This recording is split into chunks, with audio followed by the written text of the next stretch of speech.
Have you been to California, seen the sights and people there? Hello, I'm Michael. And I'm Grace. Today we're going to go visit Olompali State Park, and it's located just 35 miles north of the Golden Gate Bridge outside of San Francisco.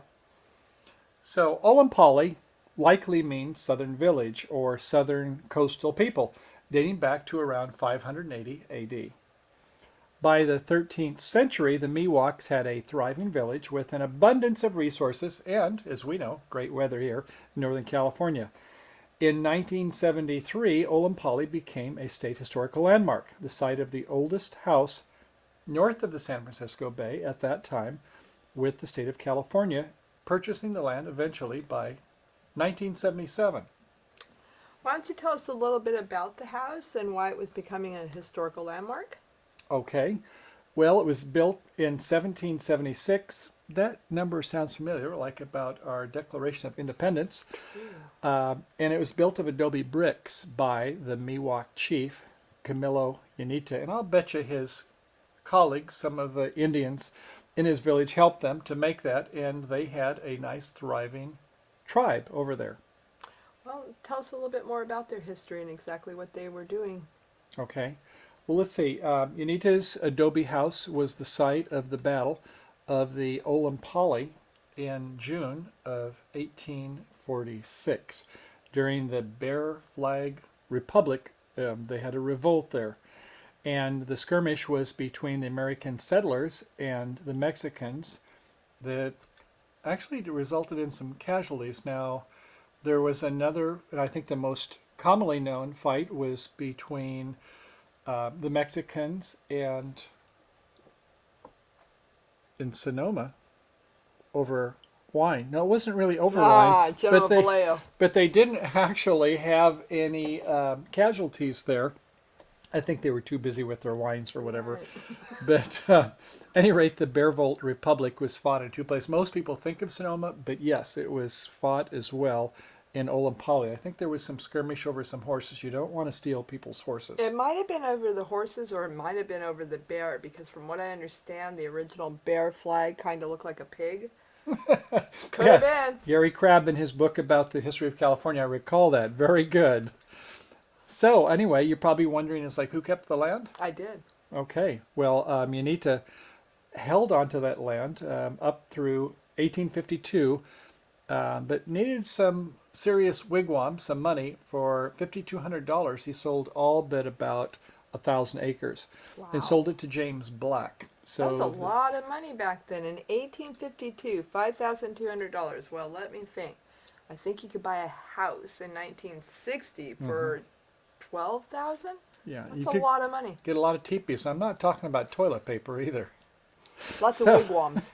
In later years, then, James gave that property to his married daughter, Mary Burdel. She married a Burdel, and we have a Burdel mountain right nearby, and so they have a lot of family history and legacy that goes back there.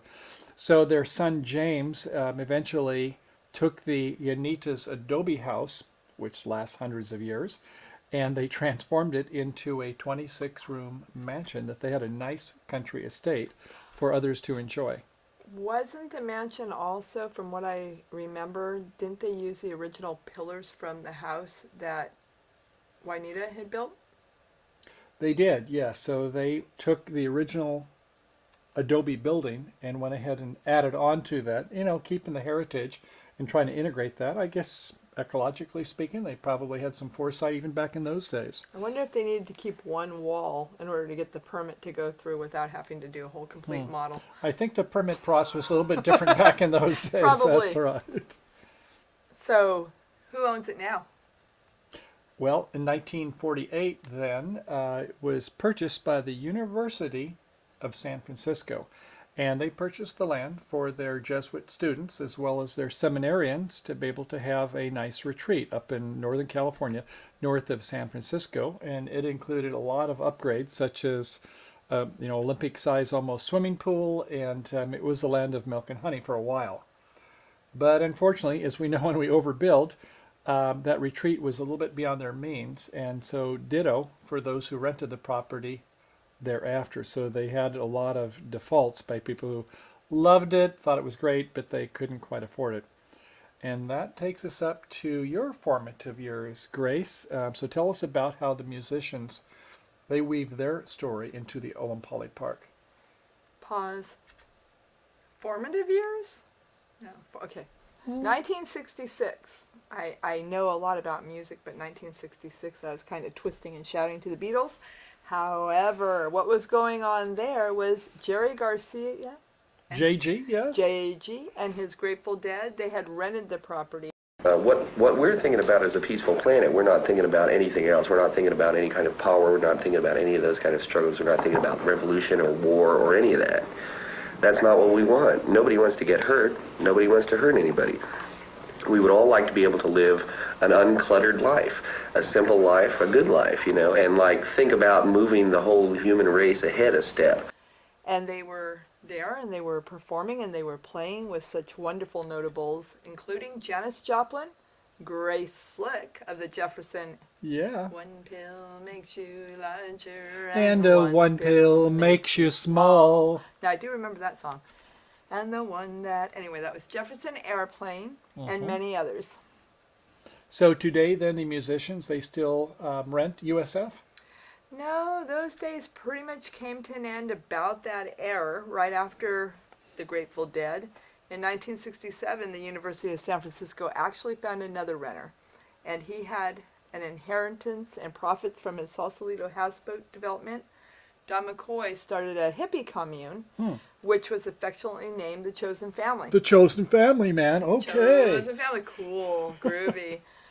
Well, things initially started off really well for the newly divorced Don and his 3 daughters. The commune began as a summer of love, and actually they would take 500 loaves of bread each and every day, and then after performing a concert in San Francisco, they would stand out and they'd give the bread away free.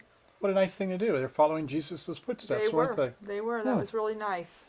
That was over in Haight-Asbury district of San Francisco. Okay. Was there more to the story, or does it end there?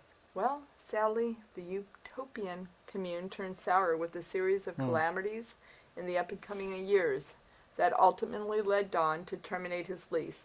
Continuing his spiritual quest and finally making a turnaround for the best, Don went to Calcutta, India for spiritual conference, where he helped a visionary white-bearded beggar enter the United States to start a foundation of Revelation Society in San Francisco. He probably liked the curry there too, did he not? He may have. But the park itself actually must have been really some wonderful years for him, because later when he did pass away, his daughters and his partner of many years spread his ashes throughout the Olompali Park. What a nice story. Yeah, Nice it's pretty into his life, interesting. yes. You know, I think it is really going to be a lot more information that his daughter, Maura McCoy, and her partner, Greg Gibbs, are doing with the documentary, and it's going to be called Olompali, A California Story. And from my understanding, it's going to be released somewhere in mid-2014. In fact, didn't they do a Kickstarter project? They did, but we were a little too late to get aboard. Well, sounds like a good thing they've got coming up. I can't wait to see it. I guess it's going to be out on DVD as well as watch it online, so we're going to stay tuned for that, aren't we? We will, and I'm looking forward to seeing that. Hopefully have some music for you, too. Maybe. I think they will. I felt that we were chosen for something. We were going to create a new society. I thought we were chosen to change the world or create a new way of life, a new way of doing things, a new way of living together, getting along in a peaceful world. But it didn't happen that way. Today, Olompali, as I say, it's located in Marin County on about 700 acres now, and there is a loop trail that Grace and I enjoyed, some more than others, about 3 miles long. Wait. Yes. 3 miles? 3.1, some say. I don't know. What do you think? I do believe that it probably was 2.5 to 3 miles, with 2.8 being uphill. Well, when you're carrying camera gear and Phantom quadcopters, things like that, yes. It seems Uphill. like it's a longer uphill. Up. How high up do you think it was? Well, I think we ascended, I don't know, it felt like 1,000 feet, but I think it was probably less. maybe 600, 700. I know it was definitely a lot more than Bernie Falls was, and it seemed like it went up, but I know it went down because I fell on my keister. On the klutz. Kassizi spelled A-double-S. Yeah, something like that. Yeah, so at any rate, there is another trail that goes along with that to that Burdel Mountain. Remember the Burdel family? So there's another 5 miles or something like that. We didn't go on that one, but if you really are adventurous, and on other trips, I have gone out with some hiking friends and hiked up to the top of Burdel Mountain, and you have some beautiful views over this nearby city of Novato. At nighttime, it was gorgeous. Got some great nighttime photography. So I would say, though, that the park trail, while it's not quite as picturesque as Bernie Falls, you don't have the deciduous and the evergreens, it's mostly oak trees. And some manzanita. And some manzanita. And some madrone, right? Okay. Yes.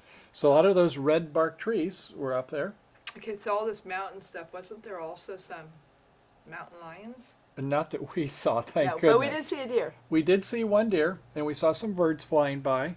And it's kind of a shame, but you think back about, back in the days of the Miwok Indians, or probably almost even up to the Spanish, is that there were a lot of redwoods in that area. Now, at Mount Tamalpais, they're still there, but unfortunately, we did not see any redwoods. Those have all been logged away, I'm afraid. Oh, that was sad. Anyway, so while I love the sunset pictures, I would say to be sure you exit the park by 5 p.m., or you could have the adventure like I did. If you have some extra time on your hands and like to take photos while you're waiting for the ranger to come and unlock the gate for you, and at least the truth be known is that they did have a piece of paper that they put down on my dash there by the windshield wipers, but it was down too low and I never saw that, so I had to go back to that yellow house where they have really a nice museum there, and we'll have some pictures for you on that. And so, yeah, it's be sure you get out before 5 p.m. unless you want to enjoy some of the sunset in the evening. So what do we have to look forward to coming up the rest of the year? Well, let's see, in May, the middle of May, on a Sunday, they do have the Heritage Day. And it's nice because the descendants of the Miwok Indians, they do their tribal dance. We'll have some video for that.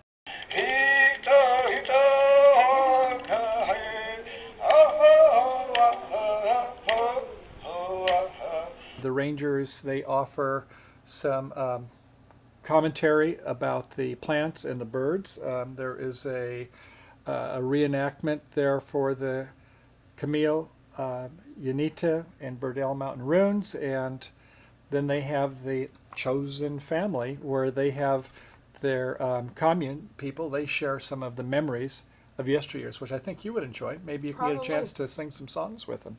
Probably not.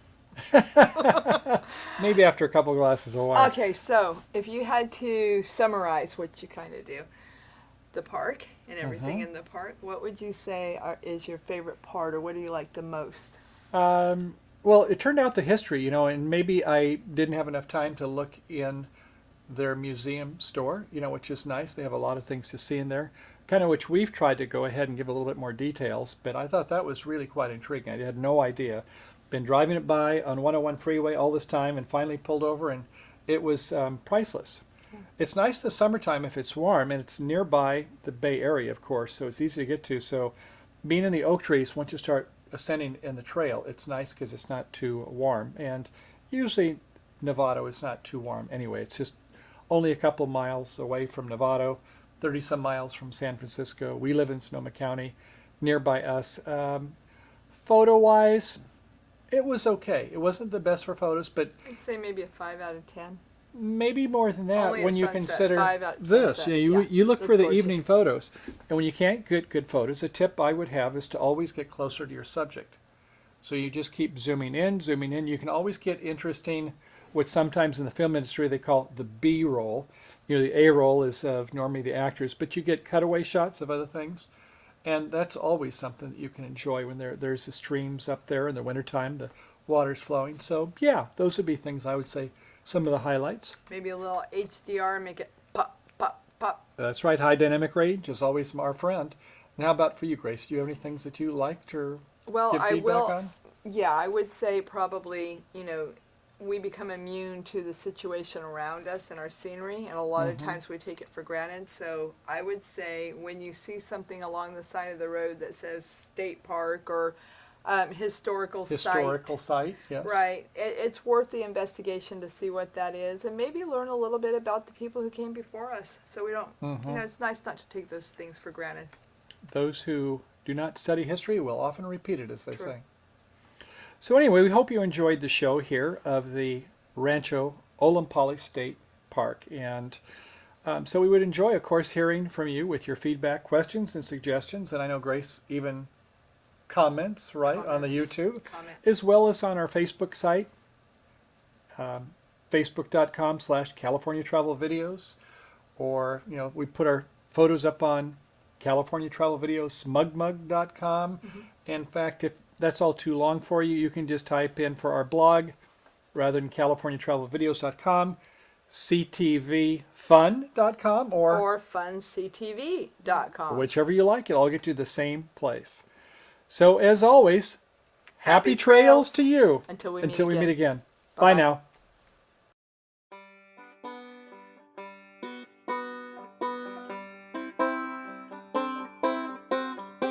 Have you been to California? Seen the sights and people there?